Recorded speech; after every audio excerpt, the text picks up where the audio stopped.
Good evening, ladies and gentlemen. I'm Joe. He's Nick, and you are tuned into the Nick and Joe Show, coming to you on Blast the Radio Network. Did I get that right? Blast the Radio Network, You right? did. I did. Yep, And you did. I am coming to you from my studio here in Ottawa, Canada's national capital. And Nick is coming to you from Bunker. What were we used to calling that? Bunker F? Yeah. And this is the last show from Bunker F. It's the last show from Bunker F because he will be going to an undisclosed location somewhere in Northern Ontario, which isn't really Northern Ontario. They call it Northern Ontario because it's north of the Great Lakes somewhere, without really appreciating how far north Northern Ontario really is. So I figure as long as you're not in the tundra, okay, as long as you're still below the tree line, you're not really in Northern Ontario. I will admit, Joseph, you can't. We're not in the tundra, but we can see it from here. You could see listen. You could almost see the tundra from here in Ottawa. It's so bloody cold today.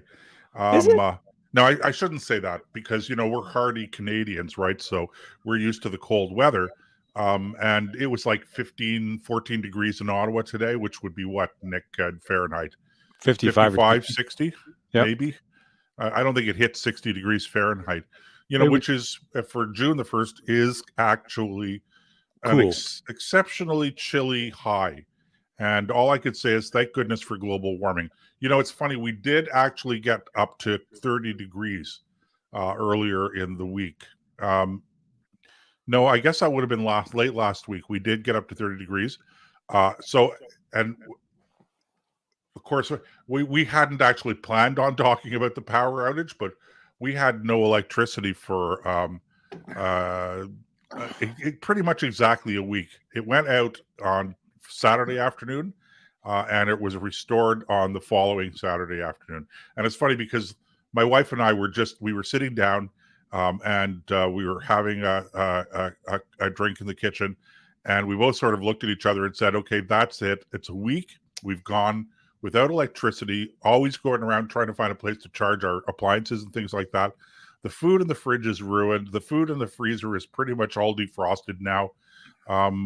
We've had it. We're going to a hotel. and like within 30 seconds of making that decision, the power comes back on. So should have made the decision 6 days before that.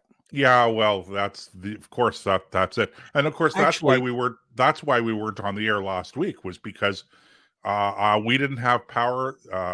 John, our producer, didn't have power, and I guess you must have had power up in. Yeah, we were only out a few hours. So you were out for a while. That's interesting. Oh yeah, yep. We were out for about 5 or 6 hours. Do you know the Ottawa Hydro was saying that when we had the tornadoes here, I guess it was about 4 years ago, they had 80 downed power poles. And from this storm, which was not a tornado, it was just a severe thunderstorm that went through the region, they had over 300 poles down. I got to tell you, Joseph, when I first heard about this, I had no idea how widespread it was and how devastating it was. This was worse than the ice storm. Now, actually, you brought to mind a topic, and I know it's not on our list, but I wanted to mention it anyway.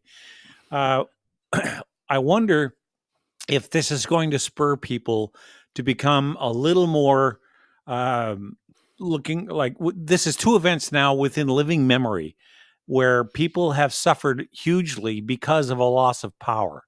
So what I'm wondering about is how many people are going to take the lessons from this storm, such as, if you can, not everybody can, I get that, but if you can, having a backup generator. Sure. If you have the room, having a pantry, where you have non-perishable food or canned food or things like that, so that, you're going to lose your fridge or your freezer. Like, imagine how much food got wasted in this power. Well, listen, this is all we did was we had a propane Coleman stove. And if we wanted to heat anything up, we just used that out in the backyard, and that was it. And we were still using our cell phone and tablet for reading, which was a challenge because it meant having to charge it. So we'd look for a place to charge, and driving during the day, I just plugged my phone in the car anyway. So it worked out fine in that respect. But we were out for a week, and with the tornado I just mentioned, because the tornado passed right, literally like 100 yards or 100 meters. I remember you telling me about that. Okay, by our house, so it was like just on the street next, the parallel to us, and so we were out of power that time. I guess it was 4 or 5 days. And during the ice storm, it's funny, you know, I don't know, a lot of people maybe don't even remember the ice storm.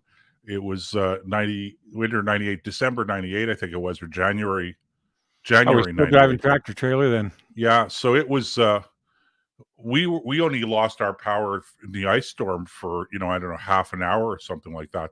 So we were quite lucky in that respect. But you know what this really brings up? Okay, you know, I'm driving down the road, and I'm looking at these roads that have recently been reconstructed, rehabilitated, etc.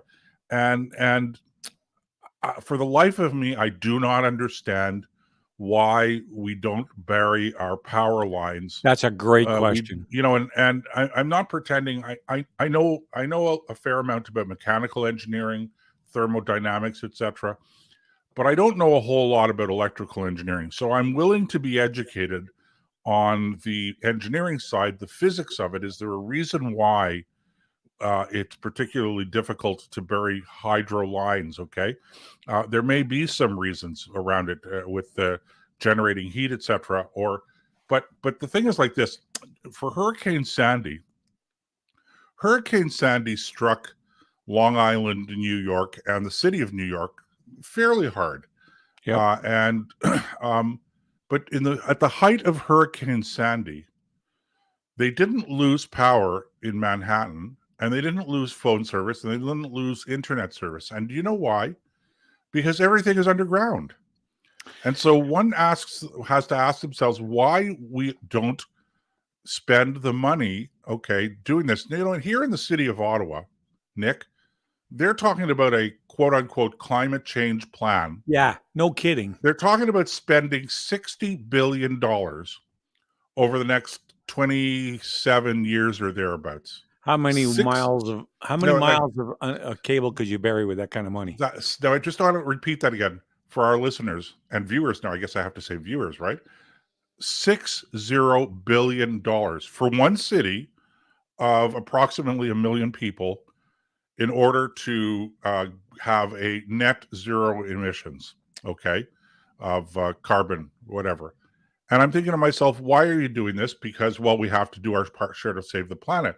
And I'm thinking, okay, but do you understand all of Canada, okay, we produce about 1.6% of all global greenhouse gas emissions. And by the way, I'm not a climate change denier, but I'm when it comes to the argument about carbon dioxide and greenhouse gas emissions and stuff like that, I'm a skeptic. Okay, I don't think that the science is there yet. There are scientists that say it is, but it's really all theoretical. But I don't want to get into that argument right now. I just want to make sure that people don't think that I'm defending the climate scare. I don't believe that there's a climate emergency. And I'll tell you why, Nick, as a little digression, because I was just watching a documentary from England, from Britain, that was made 42 years ago, where they were worried about global warming, you know, and I'm thinking to myself, that was the emergency in 1980. For goodness sakes, surely if there was an emergency in 1980, we'd be seeing the signs of it. If the sea levels are going to rise to catastrophic levels, they better start doing it pretty soon, because we're running out of time, you know, that 10 years before the end of, anyway, I digress. So we're going to spend $60 billion. Canada, the whole of the country, produces 1.5 to 1.6% of all greenhouse gas emissions globally. And here we're just talking about one city, and not even the biggest city in the country. Okay. So let's say we eliminate all greenhouse gas emissions. If you buy into that argument, it's not going to have any effect whatsoever on the climate. So if nobody else is doing this to the degree that they're talking about doing it in Ottawa, then it just makes far more sense as a matter of policy. If you believe in the arguments about global warming, if you believe all of that, then it makes far more sense to spend that $60 billion rather than trying to stop climate change. You should be spending it to adapt to climate change. And Well, for us, if the temperature, honest to goodness, if the temperature goes, average temperature on the planet goes up by 2 degrees or 3 degrees, that may not be good news for some people, but for us here in Ottawa, that's actually not such bad news. Yeah, tell me why making things warmer is a bad idea. Well, in the part of the world that we live in, and look at all of that extra land. Again, I'm not saying it's going to happen, but if No. it was going to happen, okay, You'd have that's thousands of actually acres. not such a bad thing for Canada. You'd have millions of maybe acres it of sucks arable if you're- land that are not now arable. Let me just interrupt you for a second, because Christina's made a comment that I want to mention. She said just running, we were talking about generators when she made the comment, just the cost of running those generators for some of these people, thousands or so, no doubt. Yeah, that's if you ran them 24/7. The best way to use a generator is to use it at supper time and in the morning. Keep your fridge cold and your Right, freezer right. cold, and cook your meals, but Yeah, then shut it off. You don't run, and you don't run without a lot of special equipment and a big generator. You don't run your whole house on it anyway. That's right. You're just going to run the important stuff. So with the price of gasoline, if you're running a gasoline powered generator, it could get a little pricey if you're running it flat out 24/7. Yeah. But you know what you could do? You can also get propane powered generators, and interestingly enough, you can get a natural gas powered generator. And if you have natural gas in your house, you can hook it up to your natural gas service, and then you're set to go anytime.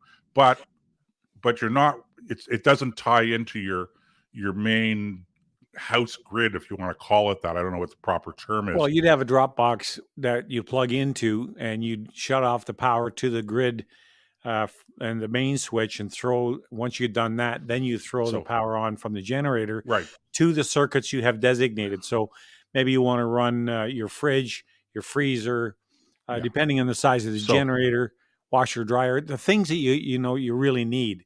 But as far as running them, because most houses take about 750 kilowatts to run on a daily basis. So to provide that kind of power, you're going to need an 8 or 10. You probably need about a 10,000 kilowatt generator or a 10,000 watt generator, because just because it says 7,500 on the side, that's only at peak power. They drop back to half that when they're running. Anyway, we're going down rabbit holes. But the bottom line here is I really hope that people begin to think about, okay, if the power goes out, what happens? Well, how can we survive this? How can we mitigate the damage? In other words, going back to canning, to pantries, to having non-perishables. Like don't most people do that? What's that? Don't most people do that already? Apparently not. Most people only have 2 to 3 days of food in the house. Huh. It's stuff that, and if the fridge goes out, the freezer goes out. Even if you have stuff set aside for long term, and one guy was saying he was out for over a week. I forget who it was in the comment section made that point. You're going to be throwing out everything in there anyway. Yeah. So in order to avoid that, you've got to start thinking about ways that you can store food that do not require refrigeration or freezing. Right. Which I suppose is the same thing. So I'm hoping that people begin to turn back a little bit and look at how their grandparents used to do it. Again, not everybody can do this. Not everybody has the land. Not everybody has the opportunity. But canning pears, canning peaches, canning meat, anything you put in cans or jars and stick them on a pantry. Done right, they'll last for a year or more. Right. And of course, if it really, really came down to it, and we had no power and for a long period of time, and the stores were without food because we keep hearing about food shortages, etc., then I suppose that people could take up hunting again, but not if you're planning on using a handgun. Oh God! In Canada, Oh because God. because we're about to the Trudeau government. Oh, by the way, nobody hunts with handguns, okay? But that was just a bit of a joke on my part. But the Trudeau government has introduced legislation here in Canada now, in the aftermath of this shooting, horrific shooting in a small Texas town, an elementary school. I think grades 2 to 4. Right. 18 children killed, if I recall correctly. 19 Uh, people. 21. I think it was 21 people Oh, okay. altogether. 19 Uh, children. okay, 19 children. Again, a terrible crime. But what is our response to it here? Our response to it here, as if we owe anybody a response, is the Trudeau government has tabled legislation now to essentially ban handguns in this country. Now, I, you know, this is virtue signaling on steroids, because first of all, this crime that was committed in Texas was not committed with handguns. Number one. Number two, there is a problem in metropolitan areas, places like in Toronto. Gun crime is a bit of a problem in Toronto, but they're all illegal guns. They're not legal guns. They're for the most part they're guns that were smuggled in from different jurisdictions, and in this case we have to be honest, they're coming from the United States. But even from the United States, they're illegal guns. And so, this notion of we're going to ban handguns and why are we going to ban handguns? Because there was a shooting in Texas? I really don't know, because it's not like there was a mass shooting here in Canada. So again, virtue signaling on steroids, and it reminds me of the somebody once pointed out to me that the typical liberal MO, and that is never let a crisis or a perceived crisis go to waste. So, you're always fomenting some kind of a crisis that you have to react to. And this is how you move your policy agenda forward. Now, I don't get it. I don't understand. People are not walking around. You can't get in Canada, you can't get a permit to walk down the street with a gun in your coat pocket or whatever. Okay, concealed carry permits and stuff like that, only under very, very special circumstances and not available to the general public. So, what exactly are you going after? You're going after the people who have sport guns, who go to the range once a week, once a month, and like to fire off a few rounds, and they compete with one another, just like you could compete with one another with bows and arrows, and just like you could compete with one another with darts. Okay, sure, I know I'm being facetious. It's But not. your point is well made. But it's just a comp. It's all it is a competition. I'm sure there's an axe throwing competition. There is. All right. So again, what's the point of all of this? And the people who carry these, who use these handguns, I mean, if you know the laws, I mean, you don't walk around with it. You don't put it in your pocket or have it sitting on your front seat in your car when you're driving to and from the range. Okay, you have to have it locked. You have to have a special transportation permit for the gun. You have to have, there are all kinds of, and they're onerous rules, and people follow them because they're law-abiding citizens. And if I had a handgun and I wanted to do sports shooting, I'd roll my eyes. I'd go, "Oh, this is stupid. Why do I have to do this in terms of the transportation?" And I mean, it's really overboard. But I do it anyway because I'm a law-abiding citizen, and that's the law, and I have a handgun, so that's what I'm doing. I'm sports shooting, so I follow all of the other rules, the safety rules around it, even if I think that they're redundant and unnecessary. Well, these are the guns that this legislation is going to ban. What Trudeau has about to tell people is, for all intents and purposes, as far as public access is concerned to these weapons, other than for the sports shooting community, which you were just referring, handguns have been banned in this country since 1932. You haven't been able to carry a pistol around since then, since the Depression. So, if we still have gun violence, You're right about the smuggled firearms, by the way. The vast majority of these things come over the border from the United States. The people at the border have no ability to check everybody like containers. Think about this: you get containers crossing the border in Manitoba on their way to Winnipeg. Of the millions of containers, the people who are at the border can check 1% of them. 1%. I was listening to an MP talk about this, about the reality of what, how effective this law will not be. So, in other words, out of a million containers, they get to check what, 20,000? Well, in other words, they don't really have the ability to check them at all, and a lot of them come in that way. At the Windsor, at the Windsor Bridge and Tunnel, the Ambassador Bridge and the tunnel, they come over the border there. They come. Every border crossing has its problems because the staff, the border control agency, hasn't got the staff, hasn't got the time or the training. They're more worried about, did you pay duty on that bottle of booze that you're trying to bring back, than they are about. Now, don't get me wrong. If they catch you with a firearm, that's fine. I understand that. And if you're bringing it in illegally, which under Canadian law that would be illegal, okay, then you are asking for it. But for the most part, they don't catch them because they're overwhelmed. And it doesn't matter what border crossing you talk about, but it's especially bad in Winnipeg. And once they get them, or in Manitoba, and once they get them over the border, they're gone. They Yeah. get scattered all across the country. So the thing is that this legislation will do nothing, nothing Nada. to stop the illegal importation of handguns or You know, any other weapon for that matter. So, what, as I said, virtue signaling on steroids. There is no there's no value to this whatsoever. there's a very good point that Craig just made. He says 99% of guns used by criminals come to Canada over the U.S. border. Why aren't the Liberal government doing something? Why isn't the Liberal government doing anything to reduce the smuggling? They don't have an issue in delaying flights entering Canada to check for vaccinations. Yeah. Yeah, well, So in other words, I have an answer to that, Nick. be my And guest.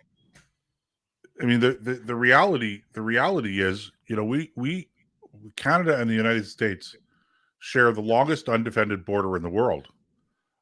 It's virtually impossible to stop smuggling across that border.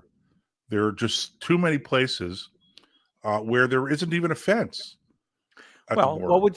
what would stop somebody from arranging a meeting out in the middle of who knows where along that border where there is no checkpoint, there is no border, there is no fence, for the guy from the States walk up with a bucket full of firearms, hand it over, get paid, and walk away, Sure. and the guns are in the country, and nobody even knows about it. Yeah. So the suggestion, it's a fair suggestion, but the reality is that it's virtually impossible to police the border. You could police border crossings, but border crossings are really only just custom points, okay, where law-abiding people cross the border.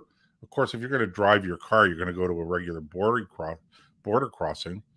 But if I want to smuggle firearms or drugs or cigarettes into the Oh, country, like that's never been done. I mean that was here in Ontario, of course, in Eastern Ontario. The cigarette smuggling was a very big problem for some time, and it still goes on, not quite to the same Still is. degree. But and guess what? Um, People maybe don't realize that a lot of the big distilleries in Canada, okay, got their start selling booze and smuggling it illegally across the border into the United States during the Prohibition years. Prohibition years, yep. There's Okay, a lot of so there are some very big families, the Bronfman family, and that's how they made their fortune.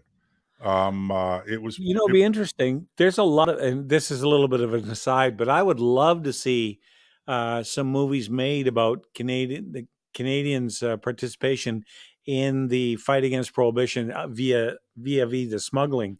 There's some great stories about rum runners that I think are just fascinating. There's one about a schooner called the I'm Alone that changed international law. The border used to be 3 miles. So she'd hang out about 4 and send in small high-speed power boats with about 30, 40 cases in each one, and they'd scatter to the wind, and the U.S. Coast Guard couldn't do a thing. And the story is all about, if you want to look it up, you can Google it.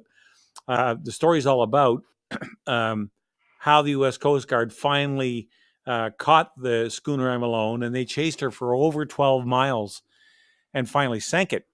And that went to an international court of admiralty, and they pushed the boundaries out to 12 miles from 3, and that's why they did it. A lot easier to smuggle in from 4 miles out than it is from 13. That it is. Yep. So I'd love to see that movie. There's another one called The Nellie J. Banks, which is a great story. There's all kinds of them that, if we cared about Canadian history, that would be something I love to see done right. Like, just our culture is rich with a lot of villains and a lot of heroes. And to see a movie like that, or a couple of movies like that, get Momoa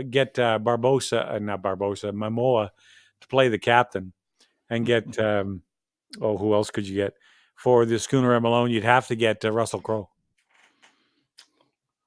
or find a Canadian actor that could do just as well. Anyway, so that's this whole gun stuff is enough to make you just weep, because for somebody who cares about this stuff, like both you and I do, we don't want people. I remember one case in Toronto where there was a person in a sandwich shop, maybe a Subway, maybe something like that, standing there at the counter just ordering a sandwich, and a gunfight broke out, and a bullet went through the window and killed her while she stood there, or paralyzed her. I think it was a female that got shot, a woman that got shot, and she just, Tom Cruise would be a good one.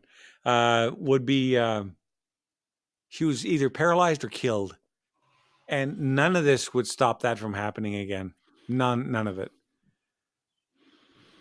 So the one question I have left, and we'll take this up on the other side, is: have you seen the new Maverick movie yet?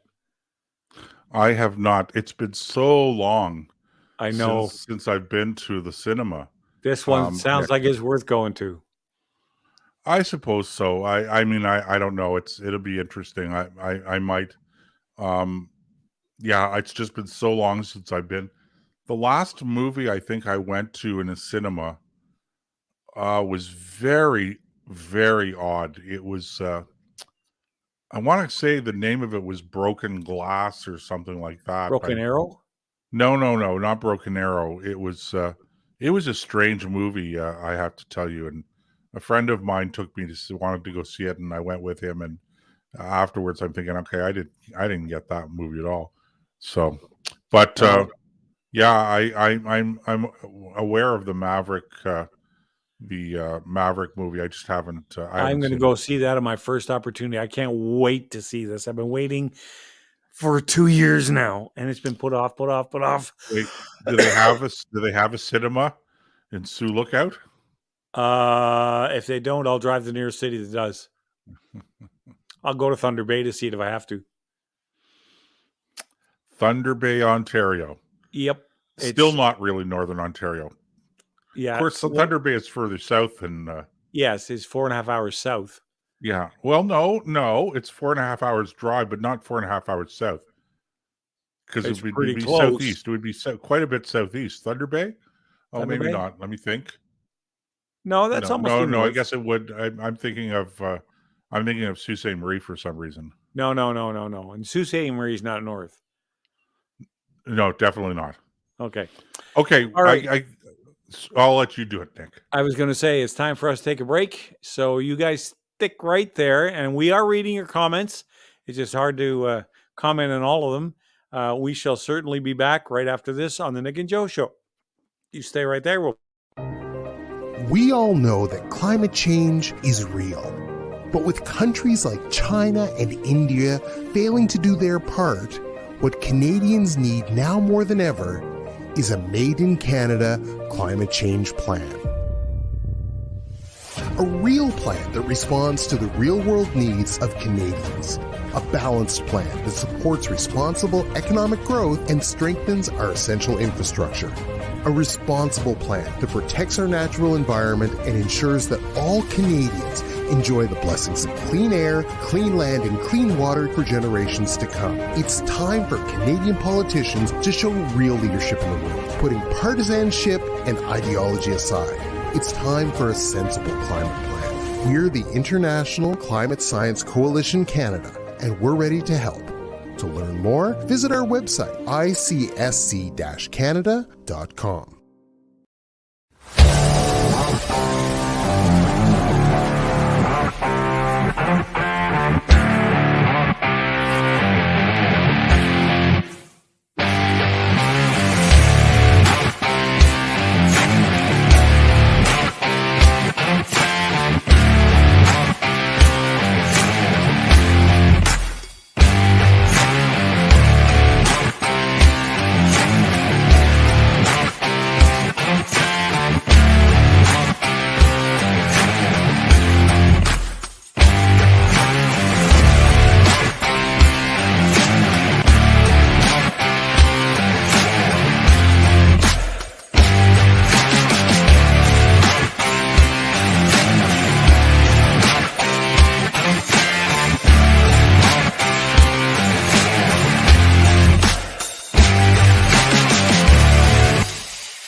All right, here we are. We're back again.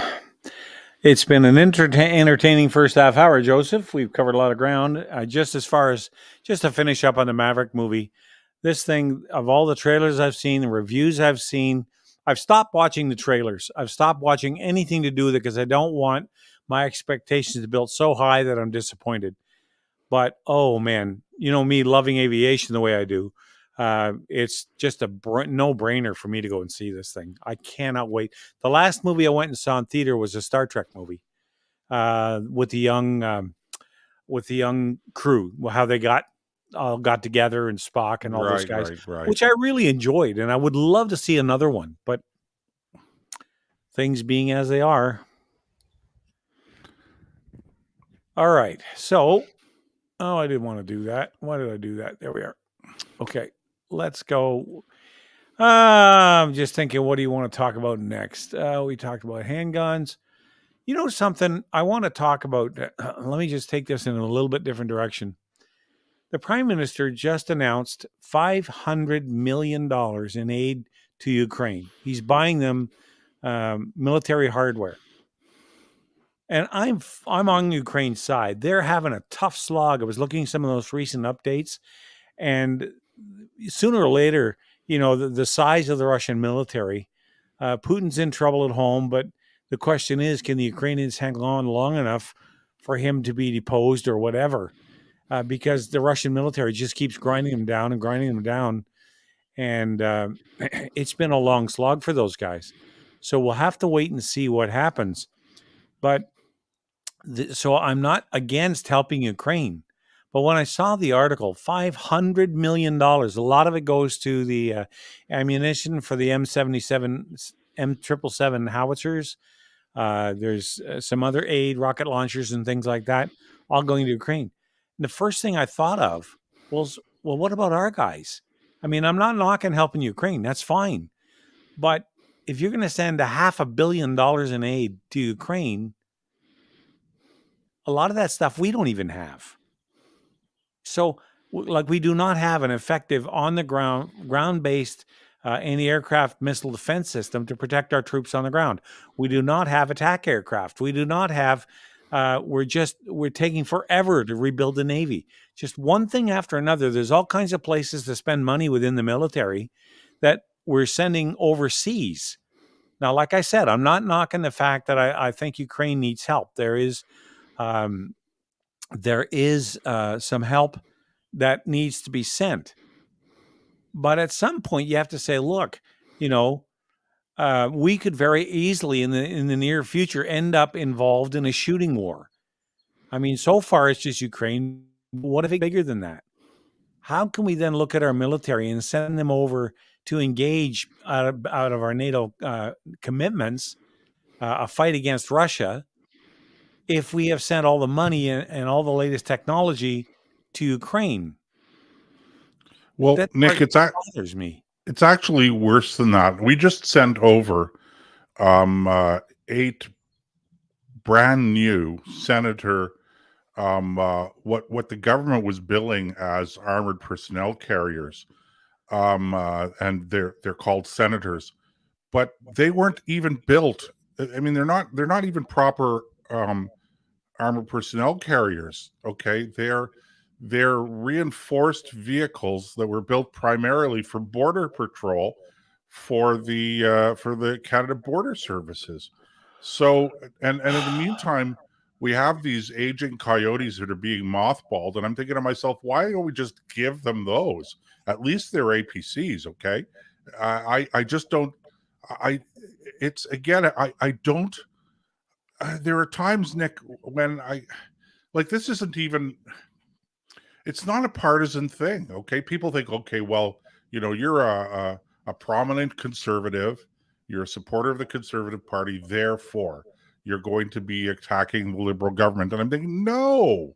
If I was, yes, it's true. I'm a member of the Conservative Party. I support the Conservative Party, but I'm not brain dead. If the Conservatives were in power and they were doing this as well, I'd be calling them out too.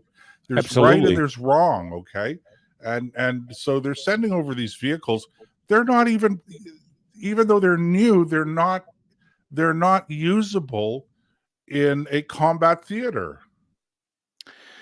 Well, they'll say thank you, of course, but then they'll park them in the reserve areas and use them for taxis, if they use them at all. This is just more symbolism. This is just more sizzle. This is just more virtue signaling. Aren't we great? Look at how we're helping. Now, we have sent some small arms and some ammunition over. Okay, that's fine. That's wonderful. I mean, we could probably do that. But I come back to this idea about, look, if you really want to help, then if you're going to send stuff over there, make sure, like if he said, look, we'll have $1 billion, we're going to spend half of it on Ukraine and half of it on our own military, so we Right. can upgrade things like buy some the latest version of Leopard, or buy more artillery pieces, or buy ground attack aircraft, or do something, right? That will be applicable if we get involved in a real shooting war with Ukraine. We don't always have to go into every war with one hand tied behind our back. World War I, there were 3,000 people in the Navy. The Navy really never saw any service. We didn't have many more in the Army. There was no Air Force. World War II, we had about 10,000 people in the whole military, 3,000 of them in the Navy, and there were 6 vessels. Why do we always have to start every war from 16 feet behind home plate? Well, We're not going to have the a time loaded. to do what we did in the 30s or Okay, well, 40s. it's a loaded question, okay? But I mean, why do we have to start any war, okay? But you want to be prepared. Fair enough. And we don't have, and this is the other thing, is we send our troops into harm's way. This isn't even a question of what are we going to do with the next war? We're actually sending our troops into harm's way today, now. True. And people maybe don't realize that we have troops, Canadian soldiers, stationed in Baltic countries now, Latvia. Yep. Latvia, to act as a deterrent, presumably these now with the fighting in Ukraine, to any expansion of the war over into the Baltic countries. Okay, what are they supposed to defend themselves with if the Russians were to invade Latvia? Well, that Well, deterrence really worked, didn't it? yeah, well, this is it. It's not even real deterrence, and so it's not a question of the next war. It's a question of today, right now.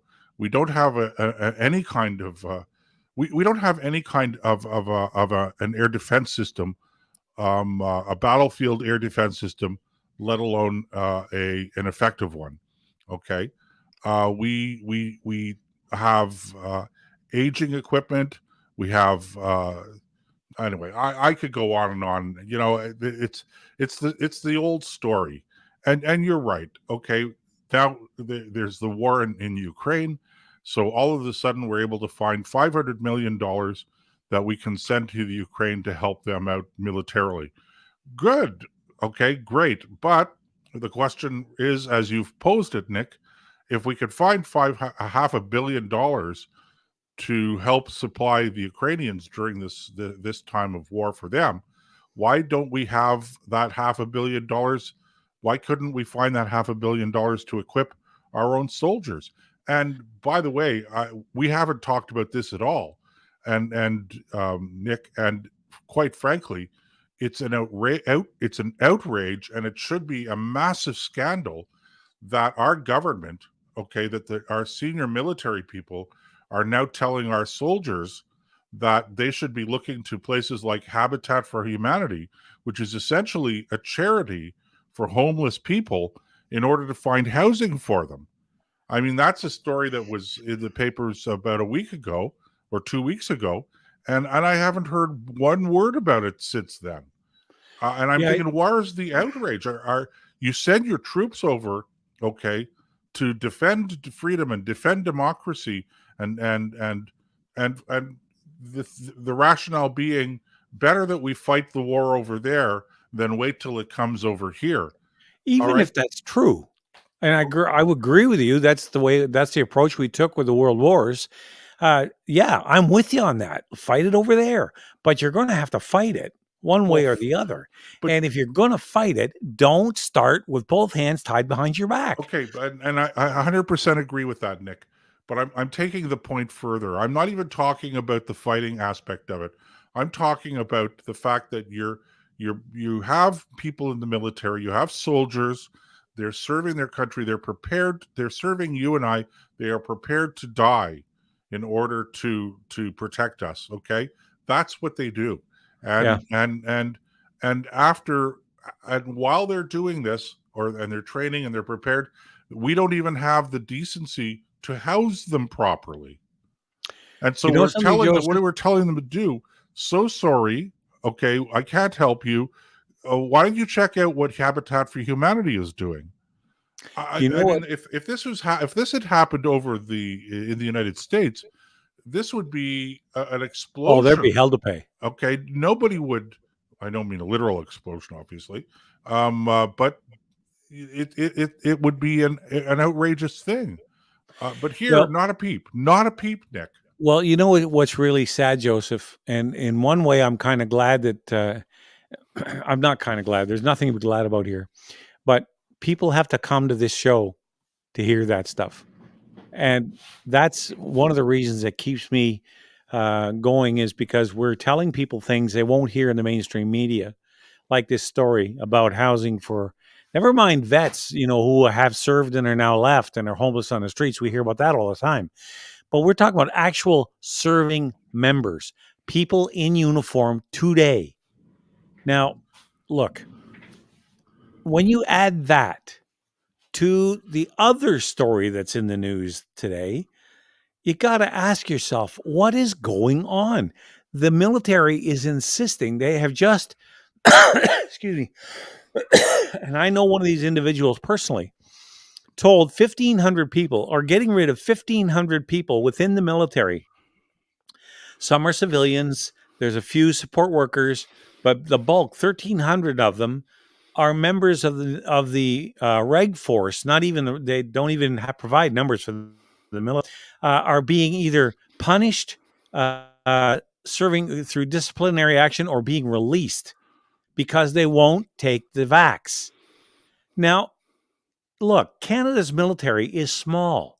It's only 60 to 70,000 people. I don't have the current numbers in front of me, but it's in that range. Now, think about that. 1,500 people you just kicked out simply because they refuse a vaccination. It's hard enough to get people into uniform in the first place because everybody's fishing in the same pond.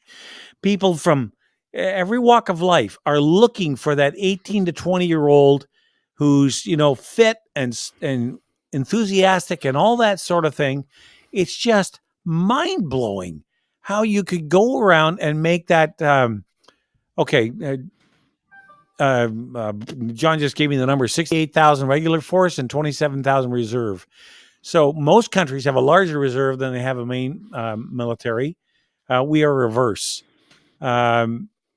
So now they're going to drop those numbers by 1,500 people. It's just, so not only can we not find them a place to live, but we're telling those who are, standing up for their own rights and saying, I prefer not to have that. My son's in the military. He was telling me about it. I have a friend of mine's son who had to get out because he refused it. He was in the reserve, but he was in the artillery. And talk about somebody's needed now. So, Joseph, I just don't get it. How do you? Well, there's so much wrong with this. The Liberals have always had this attitude about the military, and predominantly, I won't say exclusively them, but predominantly, where they'll put the military up on a shelf and they'll leave it there, and it'll collect dust and it'll get old until they need it. Then they'll bring it down, they'll dust it off, they'll send it off to do its job, and when it's over, they put him back on the shelf and forget about him. And that has been the military mindset of our governments, successive governments, over the last 40, 50 years. It's just ridiculous. So until Canadians start to take their military really seriously, I mean, yes, there's a lot of people walking around saying, thank you for your service, thank you for your service. But where are they now? Where are those people? Are you going to stand up and say, hey, wait a minute, we got to get these people a place to live, and housing for humanity is not it? So that's my rant on that. It just drives me out of my mind. I don't know what more to say, Nick. It's a tragedy. And for those out there who say, well, what do we need a military for? We don't need to go to war. We're a peaceful country, etc. Okay, fine. I'm prepared to accept that. Except, the military is who you call, the Army is who you call, the Air Force and the Navy are who you call domestically. Forget about fighting a war, but when there's a disaster, when there was flooding in various communities, I mean, you end up calling out the Army to come and help to fill sandbags and search and rescue and disaster relief. You know what? I remember a number of years ago when we were talking about buying heavy lift aircraft, and someone was saying, "What do we need that for?" We're not. And I go, "Okay, yeah. You. What happens if there's an earthquake in Vancouver? How do you get heavy equipment into Vancouver in order to save people's lives without heavy lift aircraft?" Yep. Okay. So our military is not just about going overseas and fighting wars, and it's not just about peacekeeping. Quite frankly, my attitude towards peacekeeping is this, Nick. I'm very proud of the job that our lads have done in peacekeeping, our lads and lasses, I should say, in peacekeeping over the years. But it's really enough already. We've done our turn. We've taken our turn. It's the turn of other people in other countries now, and there are other countries that have been pulling their weight in fairness on peacekeeping missions. But we need to bring all. If it was me, okay, I would say we need to bring all of our troops home, and we need to get them rested up and properly equipped. And if we're saving the money, whatever money we're saving on overseas operations and peacekeeping and training and things like that in other countries, I say bring them home. Let's focus now on rebuilding our own military and getting it up to speed properly, so that if God forbid there is a need to deploy them for real, then we're going to give them a fighting chance in order to survive. And hopefully to inflict some kind of pain on their enemies. Joseph, you and I have long been supporters of the military, both of us being former members ourselves. And I got to tell you, it breaks my heart to see what these guys have to put up with. Even in our day, at least there was some semblance of a Navy. The Army. When I get in, there was 80,000 members in the Canadian Armed Forces, and even that has been whittled down to the point that John pointed out earlier. And you just cannot have what we basically have, if you really get right down to it, is a token force. We don't have enough fighter squadrons of modern aircraft. Our F-18s are going on 45 years old. I mean, in the avionics world, that is freaking ancient. You wouldn't stand a chance in a modern field of combat, in a modern shooting war, flying one of those airplanes. Not because there aren't any good, but because they're so far behind technologically. It's just everything else out there is just so much better. It's like using Spitfires to try to fight now. It's yeah, they were a beautiful plane and a wonderful tool at the time, but that was in the 1940s. And you might as well be back there with the F-18. So then you come to the Leopards. They're not the latest Leopard out there. I was looking at a video today of some of what the Germans are doing with the Leopard tank, and it's just, 3-4 steps ahead of the ones we have, although they're a lot better than anything the Russians have. I don't think there's any doubt of that. But when you think about it, we cannot expect these guys to go over and risk life and limb with anything less than the best. That's what we owe them. Now, what happens after that is beyond our control. But the idea to send them over there with ancient, worn out equipment, or not enough of it, even if it is new, not enough personnel, like if we got involved over there at anything beyond the brigade level, there's nobody left at home in the Army. They're all we have about 15,000 guys in this country carrying rifles. That's less than the capacity of the Saddledome in Calgary. If you sat them all down, you'd have 5,000 seats left over. Now, how are you supposed to pose any kind of real threat or make any kind of real contribution other than as a token force with that kind of level of commitment? I'm not knocking the guys at all in the military. Of course not. They work with what they have, and they do a damn good job with what they have. But even compared to what we had in Afghanistan, we're in trouble if we go over there now. We really are. Well, I keep thinking to myself about those lads in Latvia. And I'm thinking to myself, if the Russians were to invade Latvia, they would roll over our troops. And I'm sure that, I'm sure that our soldiers, who at least up until today have been trained with pretty good fighting spirit, pretty good esprit de corps. I'm sure that they would. They give good account of themselves. I think they would do a great job, given what the tools that they have at their disposal. But they would still be rolled over, and I think it's particularly problematic. And in fairness, I'm going to qualify what I'm going to say by reminding people that I don't have the order of battle. I don't know what all of the deployment of all of the systems that are deployed. But one thing I'm pretty confident in saying is that we don't have under our own control in Latvia, defending our own soldiers, any kind of battlefield air defense system. And in this day and age, if you don't have some sort of a battlefield air defense system available to you, then your troops on the ground are going to get wiped out. That's just a fact of modern warfare. Yep. So I just don't get it, and don't get me started on anti-tank weapons. How do troops on the ground defend themselves against an assault by tanks if they don't have anti-tank weapons, or if their anti-tank weapons are 50 years old, and well past the retirement age, and not technologically advanced in order to overcome the technology that has been adopted by your enemies in order to prevent your anti-tank weapons from being effective. I mean, this is the game that's played, and I'm sorry, we didn't invent it, and we wish that we didn't have to be involved in it, but we are involved. And so why are we sending troops over? Okay.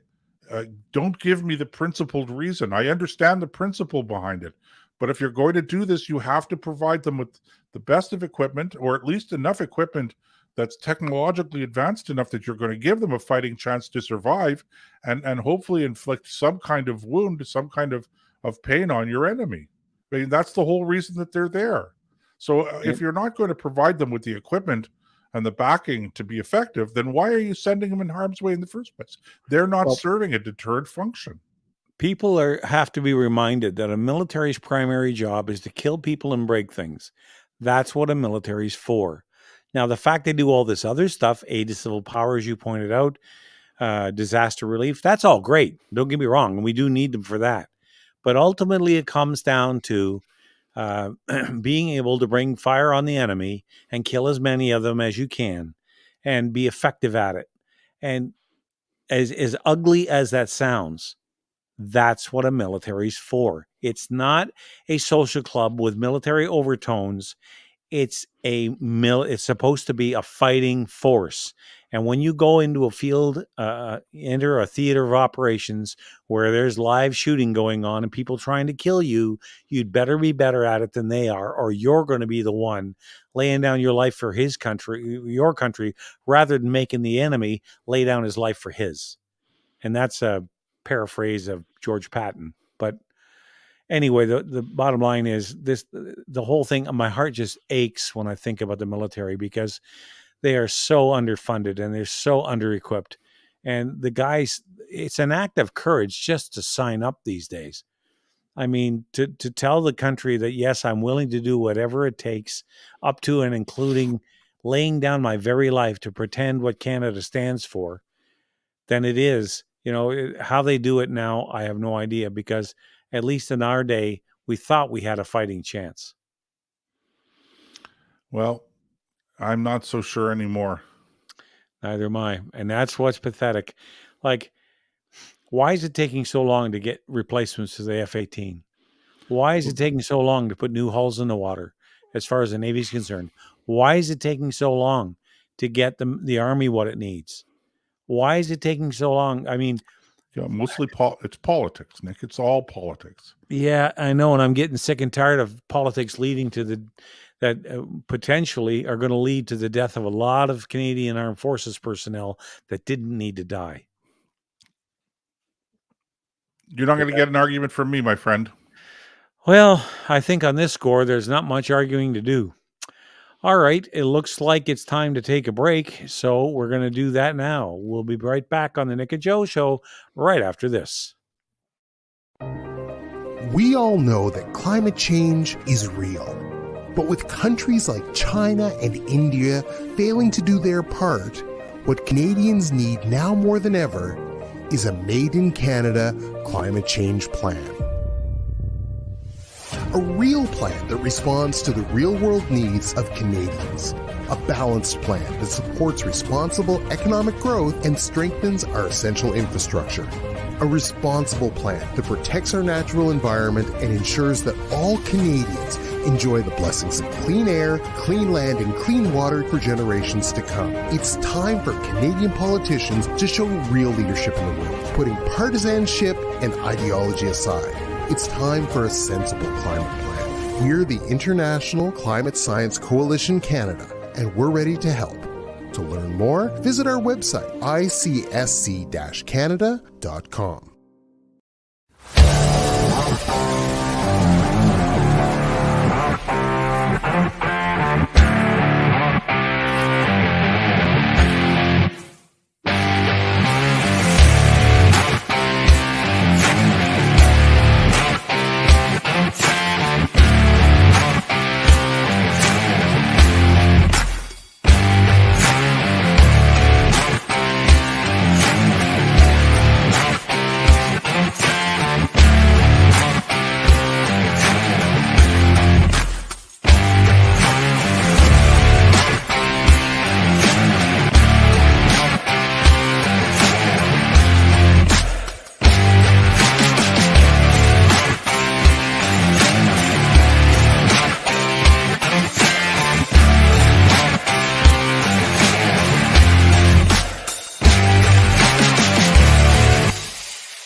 All right, welcome back, everybody. It's the Nick and Joe Show. I'm Nick, he's Joe, and we have had quite an interesting show so far. How did that and happen? I certainly hope that you're enjoying it and learning something from it. That's the whole point of the show. How did this happen, Nick? What? We've switched sides. Somehow or other, you're on the right. Oh, there. Now I'm on the I'm right always again. on the right. That's I John, think our our producer. He's producer is having messing with us. fun. I think our producer's messing with us. I think that's what's going on. That's it. Now, John, you are not supposed to be making fun. Don't you know that jokes and humor are no longer permitted in our society?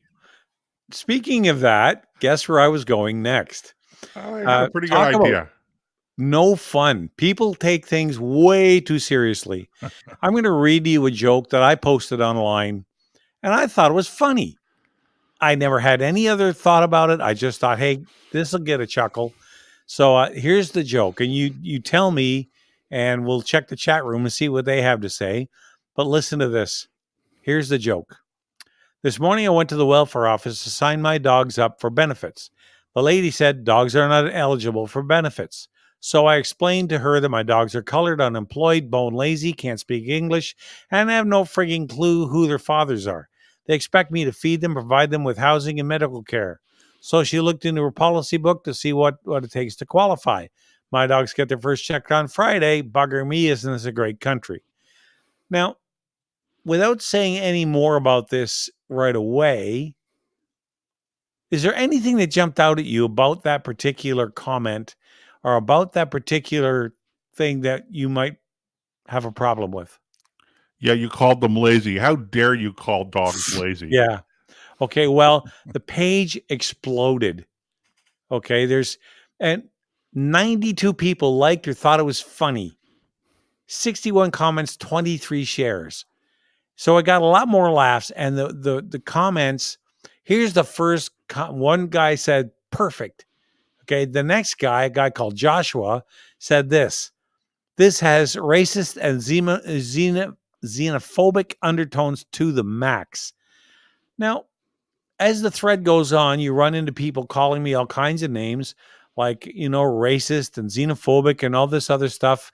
They can't believe I'd post such a story and how terrible it is that I would do this. And I'm thinking to myself, I had no intention of bringing race into talking about dogs.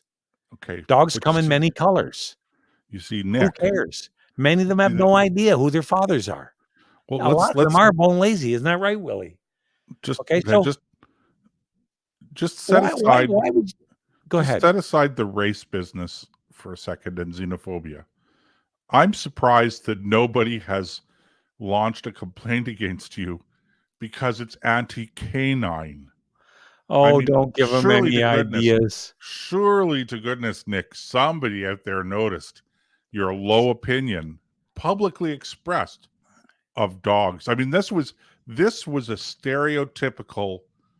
stereotyping of dogs in the worst possible way if I have ever heard it.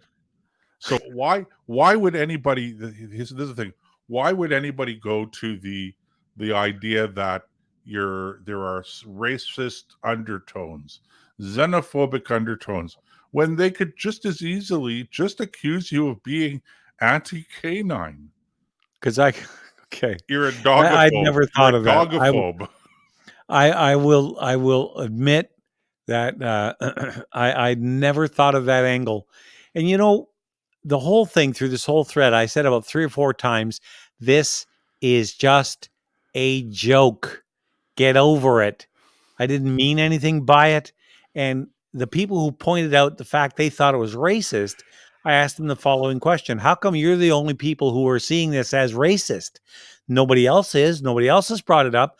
So if you're the one honing in on race, doesn't that make you the racist? Isn't that by its very definition racism? Now you're because all you care about is what somebody looks like or where they come from. You are a racist xenophobe. Now you're stereotyping racist xenophobes. That's okay. I don't mind that. Okay. No, you can't do that, Nick. It's not sensitive. Yes, I can. It's my show, and I can do what I want. This is supposed to be a safe place. It is safe if you got a sense of humor.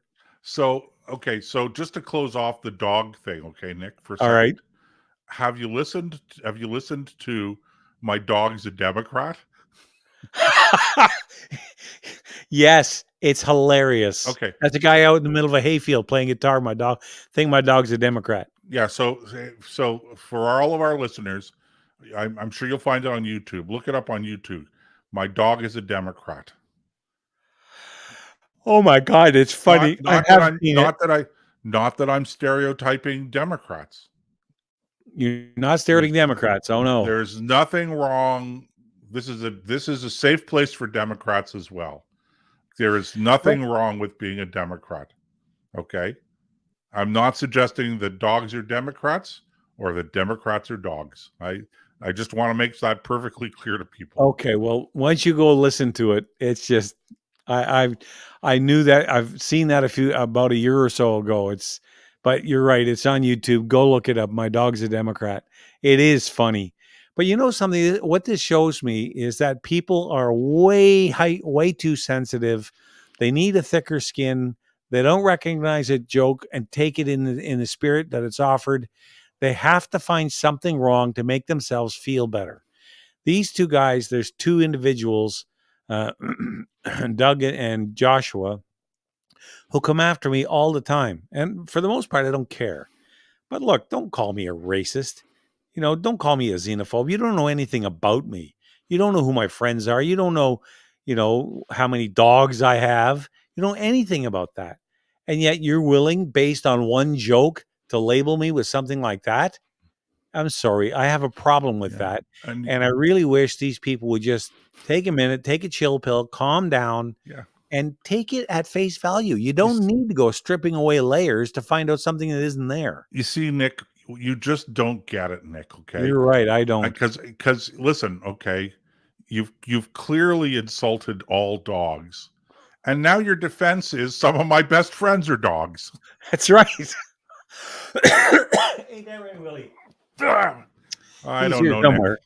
Look, no, seriously, you're right. I remember that a couple of presidential election cycles in the United States ago, Herman Cain, who was a great guy. Herman Cain was a great guy, was running for the nomination for president for the Republican Party.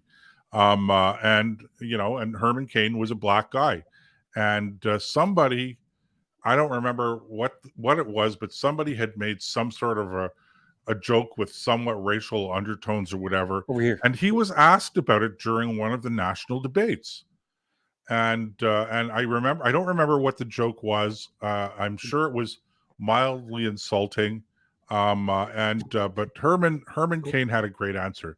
He said, I think Americans have to recapture their sense of humor. No kidding. Now I want to show you. I don't know if I can pull this off, but this is Willie. Now remember, I'm supposed to be a racist. Okay. Oh yeah. See, there's what you're. You notice what color he is? Oh dear. Okay, go lay down. The opinions expressed on the Nick and Joe show are those of its participants only. And Finley's white. Oh my goodness gracious. Oh my God. So it's so you're telling me it's an interracial relationship. It's funny because they're like husband and wife. They're like the way they interact is just hilarious. It's a joke. Anyway. Well, okay, just making sure people we're joking, okay? Of course. Nobody should take this seriously. Well, that was just to add to the joke. Okay, fair enough. You can't call me racist. I got a black dog. Well, I could call you racist, but then I'd be stereotyping you. Fair enough. I would be a nicophobe. Yeah. And I've had brown ones, and I've had black and white ones, and I've had yellow ones, and I've had all kinds of different colored dogs. So you can't call me racist. No way. Oh, dear. Oh, dear. Oh, brother. Anyway. Yeah, look, I'll tell you what, and I, you know what, I recall you and I had this conversation before, and we never actually did anything about it. But Nick, there used to be a saying, that we, when we were growing up, that we used all the time when people would call us names or make fun or anything like that. And that was sticks and stones. Sticks and stones may break my bones, but names will never hurt me. Right. And Well, and that's out the window. it's and it's absolutely true. And we actually we never did anything with it. It was just one of those side comments. But I said at the time we should start a Sticks and Stones club or a Sticks and Stones movement. We'll register the website, and that's the whole idea. Is you take a pledge, and the pledge is I'm not going to react to people calling me names or being derogatory towards me. Okay, I'm going to grin and bear it. I'm going to ignore it. And the fact is, that's what you should do. Look, I'm not saying that people don't get offended, and I'm certainly not defending people who say offensive things about other people, whether they're calling them names or stereotyping, whatever. Okay, let's take it for granted that that's not acceptable behavior, and certainly that's the way we raised our children. That it's just it's not acceptable to be treating people that way. But let's remember that it's just words, and I've always felt that when people react so viciously to comments being made about them, that to a certain degree that says a lot about their own feelings of self-esteem. Me, I couldn't care less. Call me whatever name you want, okay? I don't think it's just my age. I've always been this way. I don't care. It's call me names, make fun of me, say whatever you want about me, as long as it's not actually physically harming me or actually doing real damage to my reputation that's going to affect my livelihood or whatever. But in cases like that, okay, there are actually laws where I could sue somebody for slander or for libel, and for damages because of that. So I have to demonstrate damages. But hurt feelings, I don't know. I think that if your feelings get hurt when people call you names, that without defending the person that's calling the names, I'm again stressing that's wrong. But at the same time, I can't help but think to myself, you know, if you're hurt by somebody calling you names, maybe you've got some self-esteem issues going on there a little bit. Yeah, you know what? That's you very well could be true. It's usually people who have a thin skin are very insecure because they get worried about what other people think. Um, they don't have the self confidence in their own abilities or in their own how do I put it reasons, logic of argument, um, to be able to withstand criticism and then, rebut it. They would rather call you names and shut you up than deal with what you're trying to present. And I think that's true of a lot of people. And it's one reason why people don't have a sense of humor like they used to. I mean, if you look back, let's you take any period of history you want. Remember when what's his name set his head on fire? Come on, Richard Pryor. yes, Richard Pryor. Some of the stuff he was saying on stage was outrageous, but nobody wanted to stone the man. I mean, well, he got what he deserves, setting his head on fire. But then you go back to Abbott Costello and some of the stuff they did. Although their piece, "Who's on First," is a classic, just unbelievable. So there's all kinds of examples of how, and I understand that cultures and societies change over time, and what's funny today might not be funny tomorrow. I get that, but some stuff is timeless. Like I watched a video the other day of the Three Little Pigs, like you've never heard of before, and it was, I just about split my sides. It was funny. It was told, the Three Little Pigs told as if Shakespeare is telling the story. And oh man, it was funny. So the point I'm making is that people have really gotten so serious and so caught up in themselves and their own, the importance of their own opinion, that they cannot handle it when somebody comes up and challenges them on their point of view. You can see it all the time. If you let's say you go after the alphabet soup crowd, oh boy, you seatbelted in, ready for a pummeling because you're going to get it. It's not that your arguments aren't logical. It's that they don't want to hear them because it shakes their boat. Because the truth of the matter, the truth that you put out to them or what you think is the truth, they hide behind this cloud of offensiveness so that they don't have to deal with what you're talking about.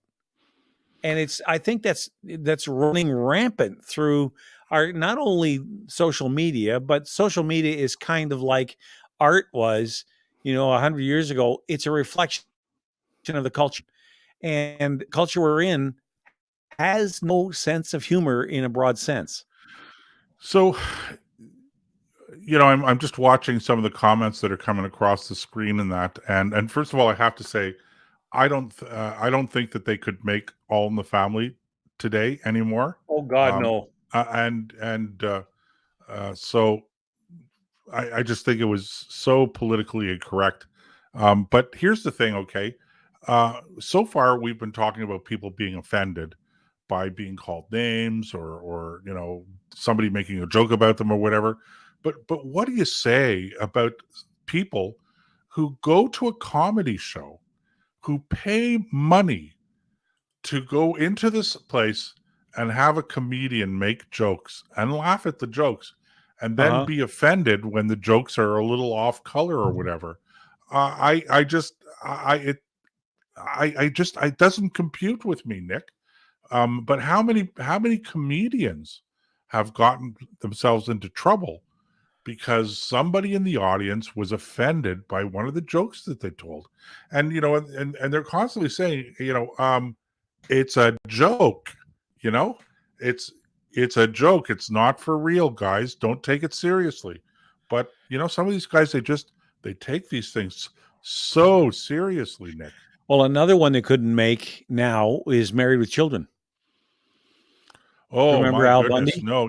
It's funny, I never saw a full episode of it I couldn't because stand I it didn't either. like it. I actually, it would be too strong probably to say that I found some of the stuff in that show offensive. Yeah. Okay, but it was borderline. But you know what I did? This is what people should be doing. I didn't like it. I turned it off. I changed the channel. And if That's the enough people easiest way change the not to be channel, offended. if enough people change the channel, guess what happens? The show gets canceled because What was nobody's watching it. It's not funny. what Okay. was the name of that show that really was funny and they canceled? Was it no, it wasn't Tool Time, but it had that actor he played a guy that ran a sporting goods store. Come on, I can see I can see his face. Last He Man was Standing was that it? He had the with Tim family that Allen. were Tim Allen, yes. Yeah, They Last Man canceled it Standing, and I'm people pretty got sure it so was. upset they had to bring it back because And he I didn't pull any there punches. Well, no, but it wasn't even really that wasn't even really offensive. It was okay. What it was somewhat conservative. So the Yeah, guy on the show would make observations about, well, like similar to what we're doing now. Like right. people should just get a sense of humor and things like that.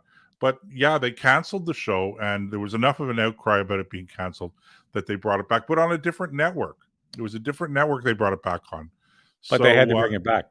but they had to bring it back. But that was a good show. That was a good show. And But it was so much better than Married with Children. And again, in Oh fairness, yeah. I think I saw half of an episode and I thought, okay. And I got to tell you this, okay. I've been to comedy clubs. My wife was doing stand-up comedy for a while. So we'd go to, she would do the comedy show. I would go to see her. But of course, when she was doing it, it would be on a comedy night, and there'd be a bunch of other comedians. Okay. And my wife was always very careful. Her comedy was always very clean. And it's harder to do clean comedy, okay, than some of the other stuff. But the stuff that these guys were spouting, the body parts and the sexual overtime, it was, I'm thinking to myself, I'm listening to this woman up there, and she's talking about her body functions and stuff like that. And what I'm saying is, Nick, I'm not. I what I tell people is, I used to be in the Navy. I'm okay. There's I nothing don't you can tell me I have haven't I already don't heard. have virgin ears. Trust me, okay? I don't know what it is about Navy. I don't know what it is about sailors, but believe me, sailors, as you very well know, they're just in another universe when it comes to potty mouth. I don't know why it is, but there it is, okay? And I'm thinking, okay, she's talking and I'm putting my head down like this, and I'm going, oh, I can't believe she just said that. Not my wife, okay, but I'm thinking to myself, and people are just and people aren't even laughing. Okay, there's the odd giggle or whatever, okay, Yeah, you but get the odd then, smirk. but I'm thinking most people are probably thinking I am, okay. I can't believe she just said that, but they're less demonstrative because I'm serious. I'm going, oh my god, I'm embarrassed that she actually said that. But you know what? I But watched the they're video. not. But they don't complain about it, Nick. They complain about this other joke that was Yeah, okay. Yeah, it was. It was a stereotypical joke, but it was funny because that's what you make fun of. And here's the most important thing: it's a joke. Okay, that's the it's part I not was real. driving It's at. not serious. It's to Now make you laugh. it's a joke. I didn't even bother to download it or ask John to bring it up because it's just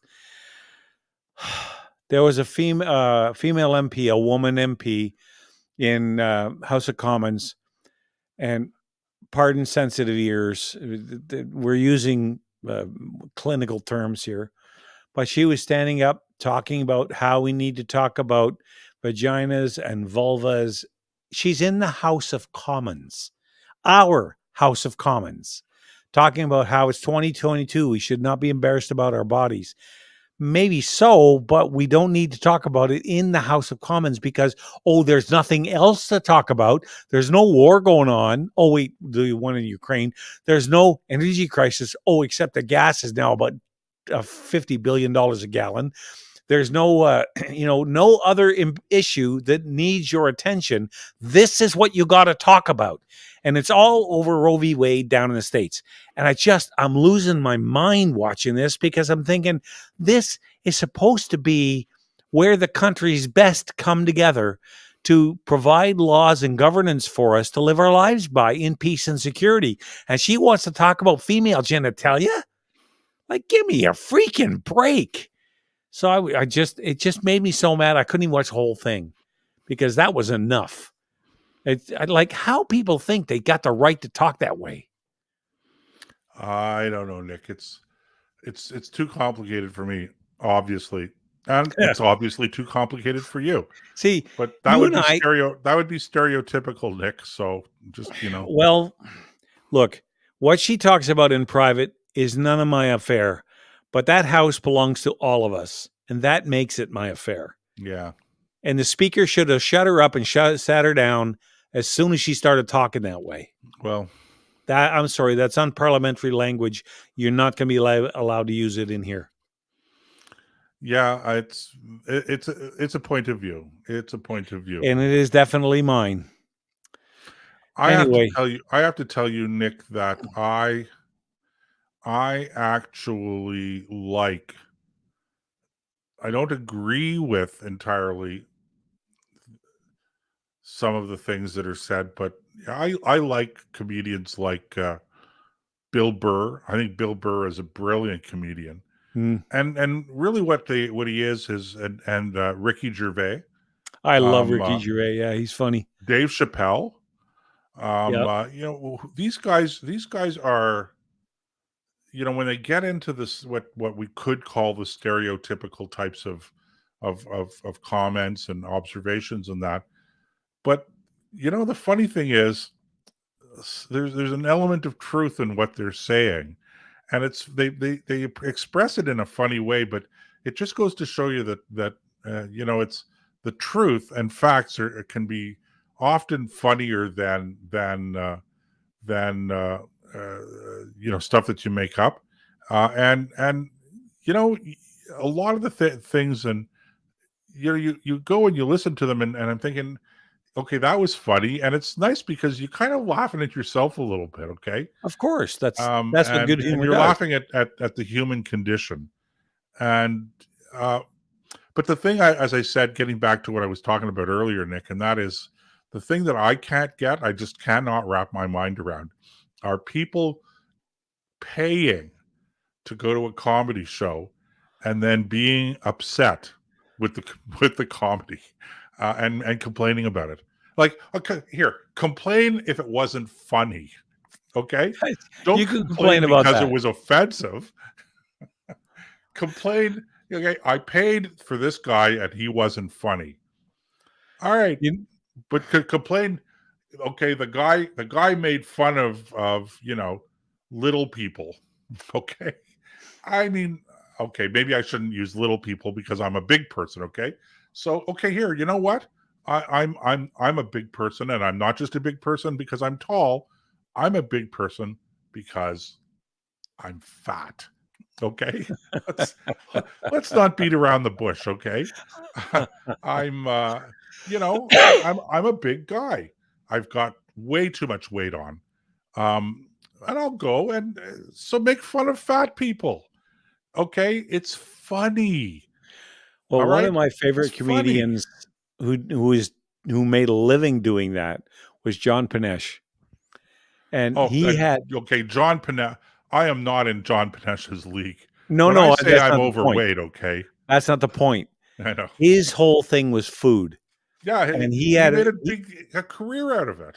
oh my God, his eight around the world in 80 buffets is classic. And if you're not laughing at the end of that, you're through that, you haven't got a brain. So how He do is you? just unbelievably funny. So my question is: so how do you go if you're a person with a few pounds on, a few pounds more than maybe you should have, okay, and you go to a comedy show with John Panette, and his whole routine was about being fat, okay, and it was funny, but you go and you know that's what he's going to do, and you walk out of there and you go, I'm offended. This guy, he stereotyped fat people. And you're right, but it was funny. Oh yeah, his Free Willy was just hilarious too. There was so many things. It's unfortunate he passed away, and his weight had a lot to do with it. I'm sure. He died at 52. He's been dead for a while now. Right. But if you want a real good laugh at somebody who could make fun of himself, you watch John Panette. He was unbelievable. He's a comic genius. So there's lots of people out there that are certainly not afraid to bend the boundaries. You can always go too far. I will certainly say that. But John Candy is another one. You're right, Craig. Talk about funny. But there's the brilliance of comedy is knowing how far to go without going too far. And too many people have made that line so narrow, it's almost impossible to walk. So unless you're completely banal and bland, or you're picking on a group you like it when it gets picked on, then So- you are in for a world of hurt. Like when Okay. Ricky Gervais stood up at the Oscars and let him have it with both barrels, he did it laughing because he knew they'd never invite him back, and he told him that. Yeah, And I can say remember what the I look- want because I'm never coming back. That's right. I know I'm not going to get invited back after this. And Tom Hanks, the look on his face when they pan to him was wow. And you knew he was landing some hard punches. And guess what? He's never been back. But he doesn't care. If anyone is looking for a politically incorrect comedian that's funny, okay, Anthony Jeselnik. Oh, that's a name I haven't heard of. Anthony Jeselnik. Look, I'm sure he's got some. He'll have something on YouTube. But if you have Netflix, if you look up Netflix, I'm sure he's on Netflix. Okay, but be prepared. It's funny. It is. You can't help but you cannot help but laugh at what he's saying. But be prepared, okay? Because it is off color. Okay. It is a totally different style of comedy than what you're used to. So that's his name, Anthony Jeselnik. All right. Okay, with that having been said, we're going to take a break. I'm going to trot off the little boys' room. I'll be back in a minute. And with any luck, you guys will still be here. We'll be back right after this.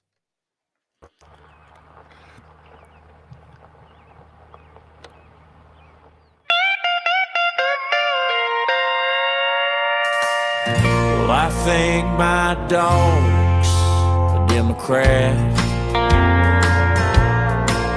and it breaks my heart to have to say an ugly thing like that. But there's a big old pile of evidence that all points towards the fact my dog might be a Democrat. I pay for all his health care, and I buy everything he eats. I provide him with a place to live just to keep him off the streets. But he just acts like he's entitled, even tried to unionize the cat. Yeah, I think my dog's a Democrat. He chewed up the Constitution that I keep on display. And every time Benghazi's on TV, he looks the other way. What difference at this point does it make? I know he's a liberal, even if he won't admit it. He pooped on my living room rug and tried to tell me George Bush did it. He ain't got no papers, and what really gets my goat is if he could find a ride to town, well, I know they'd let him vote. Well, sure, we've had some good times, and he's been fun to have around. But if he ever barks about my right to bear arms, I'm gonna have him put down.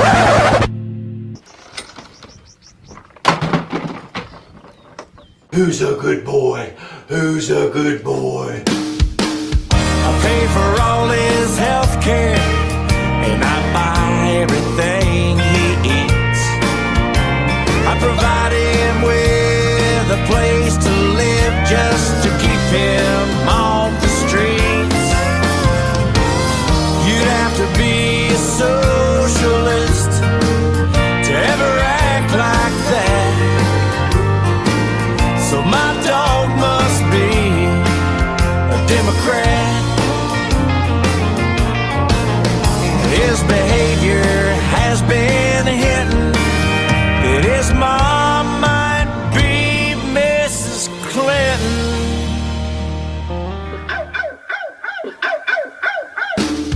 Yeah, I think my dog's a spread the wealth, government health, flea-bitten Democrat. Dang it.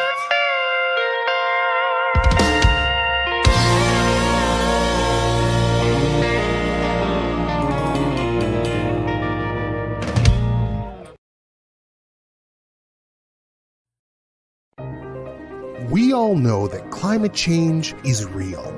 But with countries like China and India failing to do their part, what Canadians need now more than ever is a Made in Canada climate change plan. A real plan that responds to the real-world needs of Canadians. A balanced plan that supports responsible economic growth and strengthens our essential infrastructure. A responsible plan that protects our natural environment and ensures that all Canadians enjoy the blessings of clean air, clean land, and clean water for generations to come. It's time for Canadian politicians to show real leadership in the world, putting partisanship and ideology aside. It's time for a sensible climate plan. We're the International Climate Science Coalition Canada, and we're ready to help. To learn more, visit our website, icsc-canada.com. Women. Not all women. I mean the old-fashioned ones. You know, the old-fashioned women. Oh, God. You know, the ones with wombs. Oh. Those fucking dinosaurs.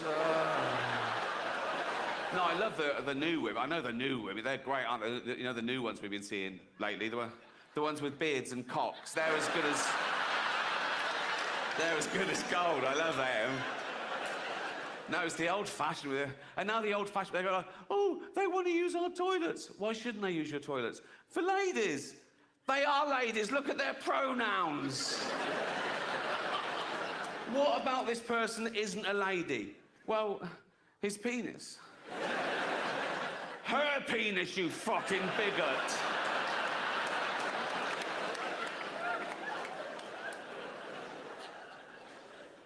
What if he rapes me? What if she rapes you? You fucking turf whore.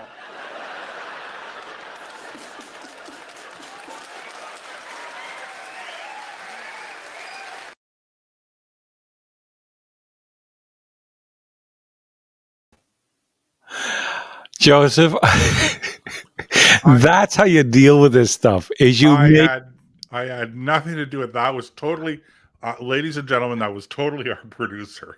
No, that was me. I told him to do it. You told him to do it? Okay, I just did. saying. I've seen that before, and I thought this is perfect, especially for what we're doing tonight. Oh man. But you know something? Sticking with this humor thing, this is how you beat this stuff. You mock it. You don't care what they say. You simply laugh at the absurdity of their position. And that drives them round the bend. As a matter of fact, I should relook at this whole story on the on my Facebook page and look at all the comments that call me all kinds of names as badges of honor. Because let's face it, what else can you do? They are so absurd, you cannot talk to them straight and use logic, reason, and common sense. They deny biology. They deny, again, more of this common sense stuff. So the only thing left is like being the court jester and saying things to the king that no one else can say and getting away with it. So it's time, I think, that we started to begin, rather than getting outraged and mad at these people, just start laughing at them. There's nothing more humiliating than being laughed at by a large group of people because you think, you've proposed this preposterous situation and you think they should all take you seriously. And yet they turn around, call you a complete idiot and laugh at you. That's the best defense against the stuff that I can think of. And Ricky Gervais and My Dog's a Democrat are just two examples of how to go about doing that. Yes. There's go ahead. I just don't know what to say, Nick. Well, you're right, of course. You're right, of course. I just, I'm still trying to wrap my mind around that, having those two things put up. Hey, listen, the magic of the internet, Gervais thing. Oh, Gervais. He's, you know what? There's another guy who's like him, but he's English. Is it Greg Norton? And he is just freaking hilarious too. He has on all kinds of different movie stars. He's not politically incorrect like Gervais is, but just if you want a good laugh, where he gets comedians laughing at comedians, actors laughing at themselves, and at different things that happen, I think it's Greg Norton. He's out of England, and oh man, he's funny. I really get a kick out of him. And welcome, Red Green. I see you in there. We just haven't had a chance to. I've been away for a few months and Ken blown away to find the show on YT. Hey, we're doing our best. Anything we can do. Anyway, but I don't know, because what other weapon do we have really? Is to stop like doing parody songs like My Dog is a Democrat. I did that when I was in radio, terrestrial radio. I had about a half a dozen parody songs. One of them was about Sven Robinson. We called it Sven Robinson and His Shiny Ring. It was set to the tune of Coming Around the Mountain. And it was about him stealing that diamond ring in that BC auction house and all the events that flowed from that. And my daughter and I recorded it. We had a ball doing it, and it was a huge hit. A lot of people really liked it. As a matter of fact, I had a dealership, an owner of a dealership in Ottawa was driving around listening to the show one night, and he heard me play that song, and he was laughing so hard he had to pull over, then called the station and wanted me to burn him a copy of that song so he could play it in his dealership. He was just, it made the Boy Scout campfire handbook. Now, whether it's still there or not, I don't know, but I know for a while it was. Just absolutely, it was the best weapon against that kind of thing. And parody is the best form of defense against nonsense. Yeah, the funny thing is, so with it just, to treat the subject somewhat more seriously for a moment or two, the two things are the first, that when you make these kinds of politically incorrect jokes, more and more you're censored. It's this whole thing that we're hearing more and more about, cancel culture. And so this goes on all the time now. And I was reading about a comedian, I believe it was in Winnipeg, who made some jokes about they were some Aboriginal jokes. And was really, actually, it was in response to, allegedly, anyway, from the news report that I read, that some Aboriginal women had been heckling him or whatever during his performance. And he made some off-color jokes back at them. And they walked out and people were offended, blah, blah, blah.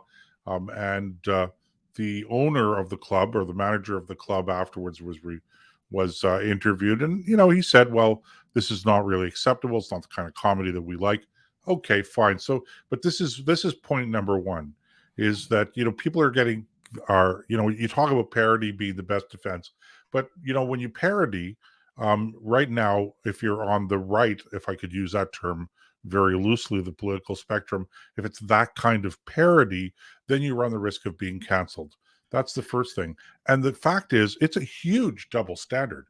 That's the other thing I have to point out about this, is that, when you make fun, if you make fun of Clinton or Hillary Clinton or Barack Obama or Joe Biden or any of these guys, you're going to get booed when you're in a comedy club.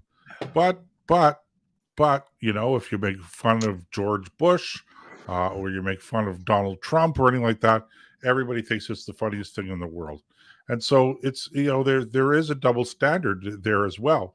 And I don't know how you deal with that, because, free country, if people don't want to hear jokes about Joe Biden, but they want to hear jokes about Donald Trump. And, let's face facts. Donald Trump is, he's a walking advertisement saying, make fun of me. Okay. So, okay. And I actually think Joe Biden is the same thing, but I think he's worse. But there are a lot of people that get offended by this kind of stuff. So look, it's all comedy, guys. That's jokes, okay? And if it's here's the thing: if it's not a joke, if you're not joking, if you're not just trying to make people laugh, then get out of the business, okay?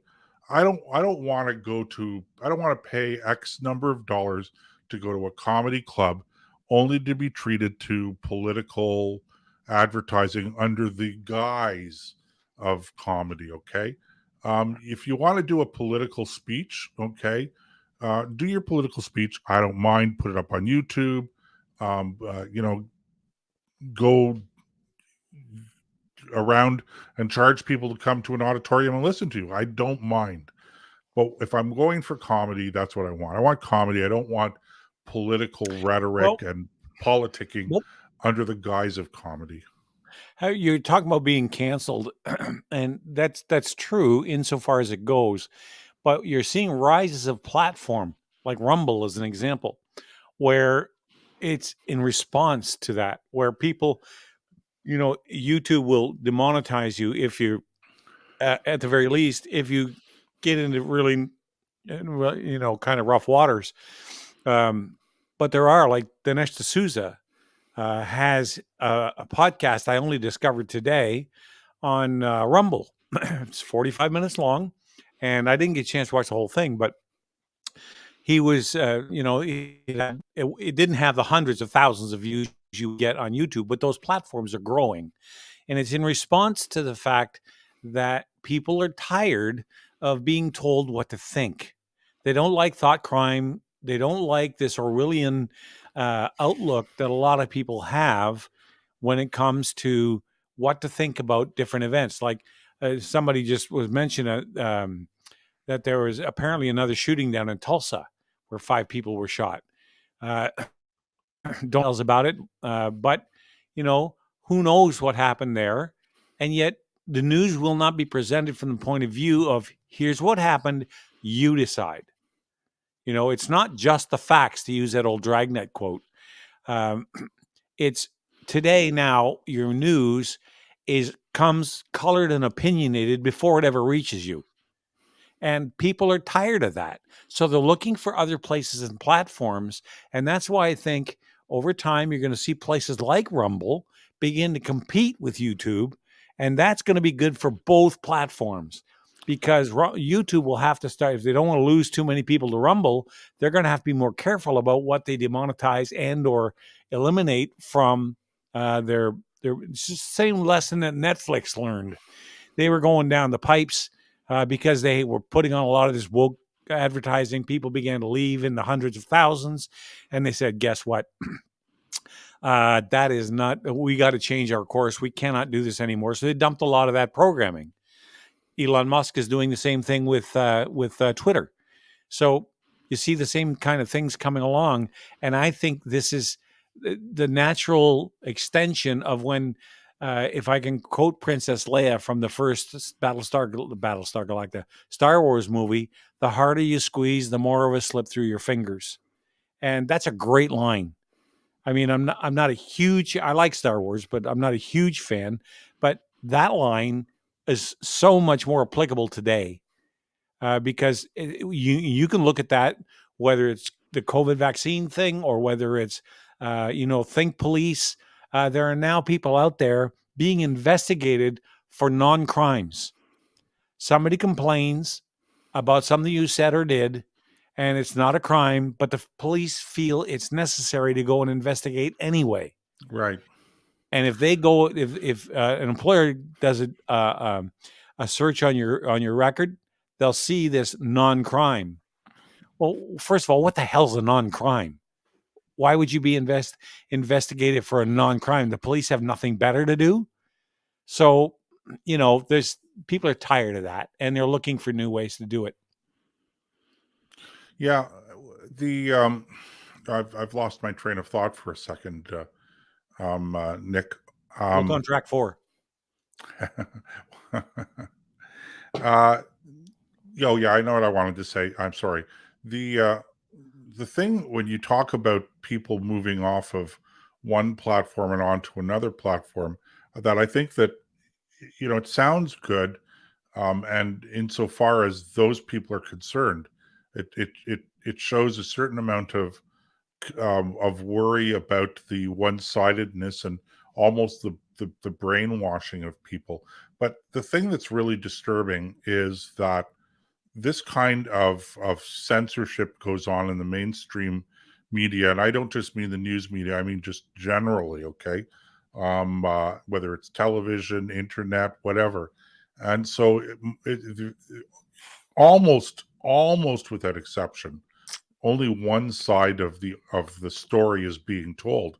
And as a consequence of that, the overwhelming majority of people are really being, I hesitate to use the term brainwashed because it means something a little bit different than what I'm trying to say, but they're not being given all of the facts, and so a certain number of people who are engaged in these debates are going over to some of these alternative platforms. That's great, but most are not. And don't forget, if 10 million people are watching a YouTube show, well, let's just take the United States, for example, okay? If 10, as one market, if 10 Right. million Americans are watching a YouTube show, that leaves another 300, almost 400 million Americans that are still getting their information from somewhere, but they're not getting it from YouTube, and they're not engaged in the culture war. So they're still miseducated in many areas, and they're still being brought up with more and more crazy ideas that are being fed to them as mainstream, whether it's in the the news, or it's in the popular culture, or even more and more today in institutions of learning, and not just universities, but high schools and elementary schools, where people are being indoctrinated, and they don't realize it because they are never exposed to any alternative forms of thought. So, and when other people step forward and they try to present an alternative way of looking at things, even if they're doing it in the most sensible way, in the most sensitive way, they're still vilified, they're put down, and largely they're deplatformed, they're quote unquote canceled. And so it's really we're living in an era of an incredibly uninformed, or better, more accurately, an incredibly misinformed population on so many things. And it's all about who controls the narrative, who controls the airwaves. And the funny thing is, that would be a problem even if it was us, even if we were the ones controlling the airwaves. You like to think that we would be presenting both sides of the argument. And I think, Nick, if it was me and if it was you, that would be the case. But I don't know that everybody on our side of the political spectrum would be that. But look, fair there's nothing and balanced. wrong with having people disagree with your point of view. That's called good, healthy debate. I don't have a problem with that. What I have a problem with is when the people you're supposed to count on to give you the facts filter it in such a way that it leads you to improper conclusions. Like, take as an example, I think Red Green mentioned that there were 3 or 4 shootings today in Scranton, Wilkes-Barre, Tulsa, and LA. Okay, all of a sudden now we have, shootings all over the country. I mean, I'm not saying there's anything going on, but it's certainly beginning to smell like that. Like, why all of a sudden now? Why don't they, where's the investigative journalism into not only the individual shootings, but the root cause? Like, where did all these people suddenly just decide, I'm going to be a copycat and I'm going to go out and shoot people? Is that a logical explanation? I don't think so. Well, Nick, my view of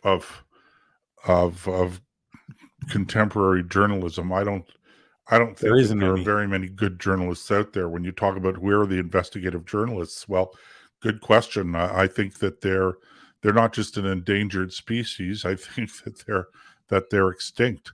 There's people worry about biased journalism, or bias in the mainstream media. I'm not worried about bias. I'm worried about laziness. There's a lot of intellectual laziness out there for sure. Not just intellectual laziness, not just the lazy thinking, but just laziness in terms of actually going out and getting the facts and digging for them. So in other words, you read a story from one of the major newspapers and you just regurgitate it. You don't look into it yourself. So, everybody's a journalist these days, but very few people actually go out and try to dig up, the actual story.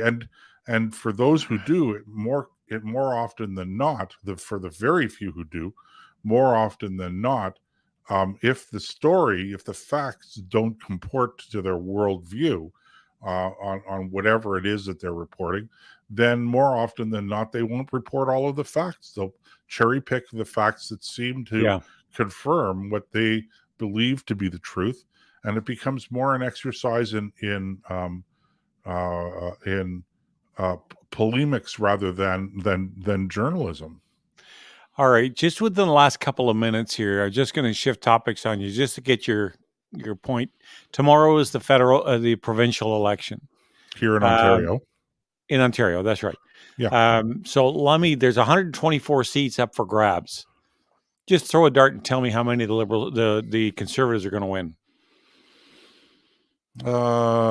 75.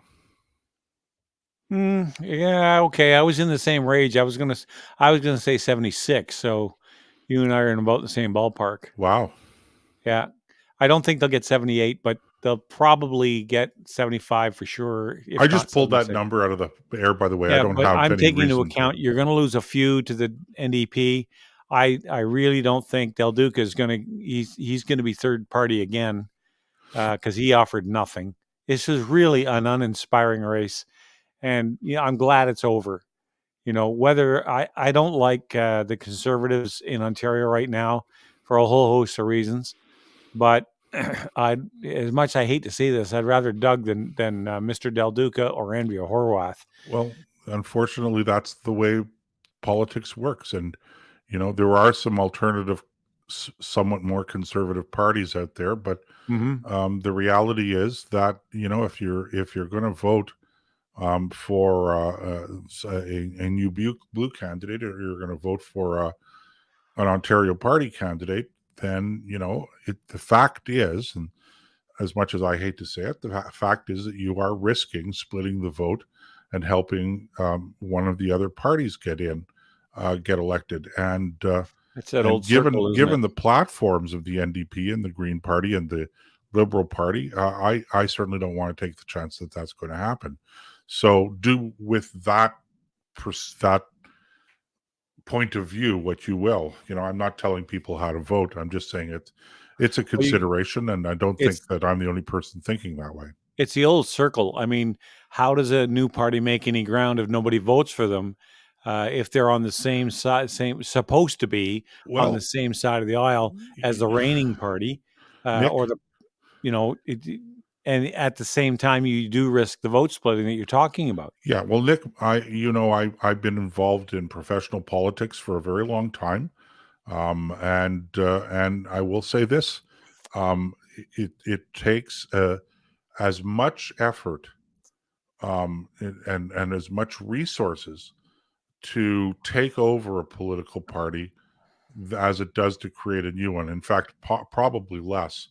And so, if anyone is coming to me and asking for my advice on whether it makes sense, if you don't like the direction the Progressive Conservative Party is going, then get involved in the Progressive Conservative Party and bring your friends in and your neighbors and things like that. And that's democracy. And for anybody who says that, the system is rigged, well, okay, I'm not going to make a comment on whether it's rigged or not.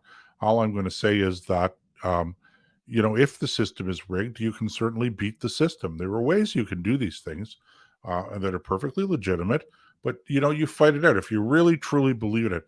And my view is, to a certain extent, and I say this with, not happily, because, I'm friends with the members, not just members, but the leaders of these other parties.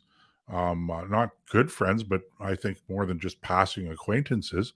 And I'm very sympathetic to the way their concerns about these things are. But the truth is that it's a little bit of the lazy way out. Is you don't have to fight anyone to start a new political party. So you can make it ideologically pure. You don't have to convince anyone.